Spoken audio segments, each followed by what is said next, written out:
we are here for a trial on Shakespeare. I have few charges against him. And my first charge is that he has borrowed the material from his contemporaries. University wits is an example. Why only contemporaries? He has borrowed the material from his predecessors as well. Cynthio and Pliny are the examples of them. This is my first charge on him. Objection, my lord. This is an absolutely baseless charge against my client. He says that he borrowed material from his predecessors as well as from his contemporaries. But this is not true, sir. It's quite true that Shakespeare was inspired by his predecessors. It is also quite possible that he may have taken few points from his contemporaries, but he never imitated them. Now what he says, that he blindly imitated the university wits, especially Marlowe, Green, but it's not true. Sir, he was inspired by few plots of the university wits, but he never ever really imitated them. My lord, what my dear friend says that he has imitated is once again absolutely false. Let me humbly remind you that the alleged imitation is in fact a reinterpretation. Shakespeare has, slightly borrowed few ideas from Pliny and Cynthio, and Holinshed and other writers, but it is not imitation, it is rather reinterpretation. These stories were lying on the pages of these books without any human interest, without any human touch. It is Shakespeare who has added this human interest, who has added this human touch to these dead stories. There was an English king, Richard II, but the entire story would have been just one of the stories of an English king. It was William Shakespeare who has created Richard II out of an ordinary story.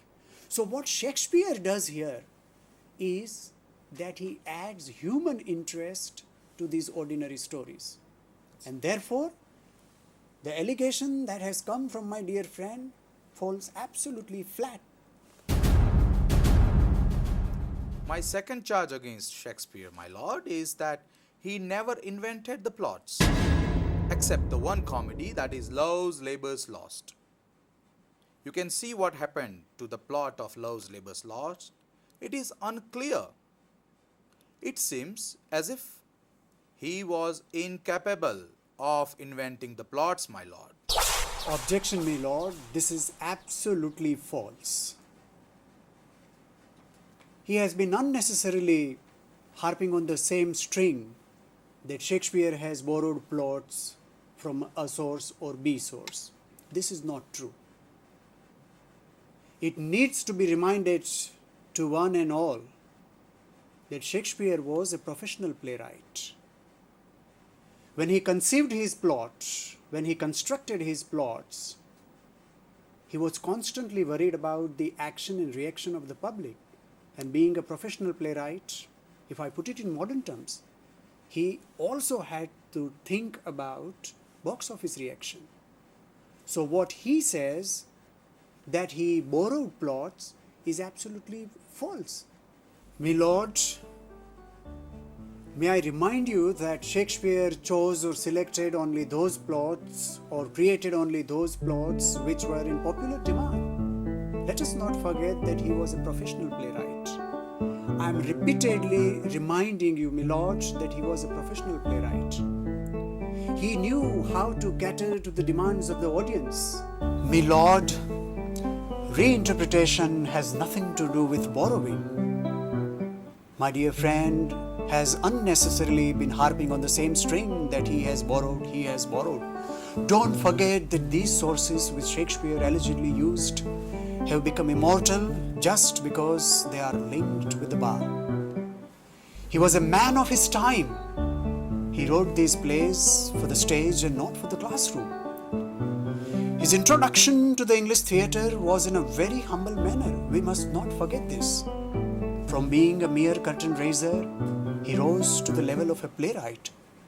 So Shakespeare knew how to smartly treat his subjects as per the demands of his producers. May I remind you the famous revenge tragedy, the Spanish tragedy? Shakespeare has used Thomas Keats, the Spanish tragedy, for his Hamlet. I may further allege that Keats wrote a lost Hamlet which Shakespeare later used. That's my third charge on him. This is absolutely ridiculous, my lord, what my dear friend says. Shakespeare used Spanish tragedy for his Hamlet. Shall I humbly remind you that even Keats wrote in the Senecan tradition? And if Shakespeare has retained the revenge tradition in Hamlet, it does not mean that he has imitated Keats. Even Dryden said, the literature is an organic force which develops with the development of a nation. Can you ever forget T.S. Eliot's observation that every author in every age is a part of the literary tradition? He cannot escape it. He cannot deny it. So Shakespeare too couldn't possibly escape the Elizabethan tradition of his time. The Hamlet saga was already in vogue in those days. You may please note this, that Shakespeare rises above the revenge traditions in Hamlet. Keats' world is replete with blood and gore. Whereas look at what Shakespeare has done in Hamlet. He raises a revenge play to the metaphysical level. How can you forget this? My fourth charge against him is about the plot again. Shakespeare borrowed the entire plot for his Merchant of Venice from Christopher Marlowe's Jew of Malta. Shylock is nothing but Shakespearean version of Marlowe's Barabbas. This is an absolutely ridiculous allegation, my lord. To such an extent, Shakespeare has used Marlowean material in The Merchant of Venice. But both the plays are poles apart. The Shakespearean play is more of a reflection of anti-Jew sentiment prevalent among the Europeans rather than just being a Marlowean imitation. It's a sheer coincidence that the Venetian moneylender Shylock resembles to Barabbas. You need to be reminded, my dear friend, that great minds always think alike. Marlowe may have given mighty lines, my dear friend, but Shakespeare has given mighty dramas. Here I come with my fifth charge, Your Honor. Shakespeare has rarely respected classical conventions. He never observed the basics of dramatic tradition. Look at the way he has flouted the rules of unities of time, place, and action. What do you say about that? This is a baseless charge.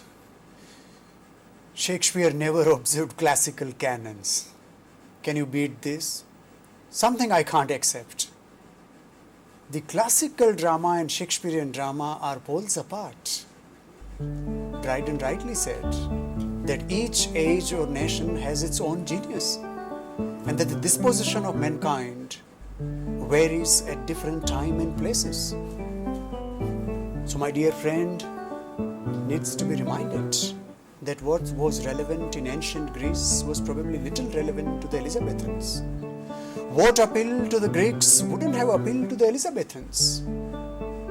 The Elizabethan age was moreover the age of the Renaissance. It was a time when humanism was the central issue in literature, and Shakespeare celebrated the spirit of humanism to the maximum. The ancients excessively emphasized on the role of fate. As against that, my dear friend, Shakespeare focuses on human character.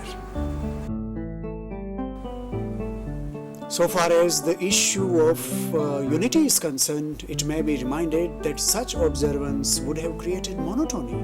Therefore, Shakespeare keeps shifting his scenes from place to place and from context to context. Let's not forget that though Shakespeare was not a university graduate, He was a graduate from the School of Life. He had just received some elementary schooling. And we also know that he knew little Latin and less Greek. And yet we find the bard using more than 16,000 words. This is not a mean achievement by any yardstick, my dear friend. Even a great poet like Milton could hardly use around 8,000 words. This is the difference between Shakespeare and other writers. Your Honor, Shakespeare invariably blends tragic and comic elements with one single plot. Take the Winter's Tale, the Merchant of Venice. This is a frivolous charge against the greatest Elizabethan, my lord. The alleged blending of tragic and comic elements within a single plot was deliberately executed, my lord. It was deliberately done. Let's also not forget that though Shakespeare was not a university graduate, he was a graduate from the School of Life. He had just received some elementary schooling, and it is also said that he knew little Latin and less Greek. And yet we find the bard using more than 16,000 words in his plays. Look at Milton. He could use only 8,000 words. When compared to or with Milton, this is not a mean achievement, my dear friend, by any yardstick. Shakespeare, in fact, presents before us a sense of fulfillment of life and strives to give some balance to the human lives that he talks about in his plays. Now let me remind you that the gravedigger scene in Hamlet and the porter scene in Macbeth are warranted by the plots. These scenes provide much and comic relief to the pent-up emotions of the audience. Even in Indian poetics, we find Bharat Muni talking about the 9 rasas and emphasizes that in life, each one experiences not one, but a variety of emotions. So what the bard does in his plays is makes us come face to face with such a wonderful variety of life. After all, bard is the poet of life. It would be limiting drama by bounding it in the narrow conventions of subject and traditions, my dear friend. Even in the modern times, Sigmund Freud has stated that the human mind changes every 7 seconds. How can you forget this? So literally, Shakespeare feeds on variety. And it is who once famously said that variety is the spice of life. Here I am with my 7th charge, Your Honor. In all his so-called great tragedies, he has marginalized female characters. Look at Desdemona in Othello or Ophelia in Hamlet. They have been offered cosmetic presents only. This is amazing, my lord. This is absolutely amazing. Who says that Shakespeare has marginalized female characters in tragedies? Look at the character of Lady Macbeth.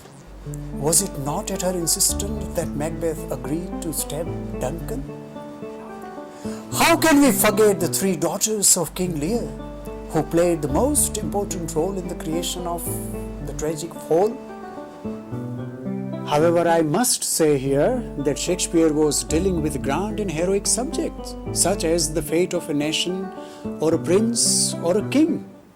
Thematically, it may appear that there was very little space for female characters. Shakespeare also probably knew this fact. Therefore, he created powerful heroines in his comedies. He may have done some injustice to an Ophelia or a Desdemona, but he has also given you Rosalind, Portia, Beatrice, and Cleopatra. If you had read his comedies, you would not have uttered these words, my dear friend. I'm quite sure you are familiar with Ruskin's name, who famously defended the Bard of Heaven. In comedies, Shakespeare has only heroines, but no heroes. You must remember that. Hence, this charge stands no ground. He has studiedly neglected the cause of the common man in his plays, Your Honor. Well, show me the other Elizabethan playwright who have championed the cause of the